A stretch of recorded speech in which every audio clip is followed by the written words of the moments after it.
మైకులు లాగేసుకున్న వాళ్ళు, తిట్టినోళ్ళు, చాలా దెబ్బలు కూడా తిన్నారన్న ఎప్పుడన్నా? దెబ్బలు కావడం కాదు కానీ మైకులు లాగేసుకున్నారు.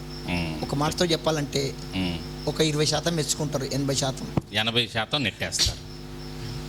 20% మెచ్చుకుంటే 80% నెట్టేసిన వాళ్ళు. మనకు వాళ్ళ మెప్పులు అవసరం లేదు కదా. అంతే అన్న, మనది ఉన్నది ఉన్నట్టు చెప్పటం. 20% కూడా మనకు వద్దే వద్దు. అవునన్న, ఆ మెప్పులు కూడా మనకు వద్దే వద్దు అన్న.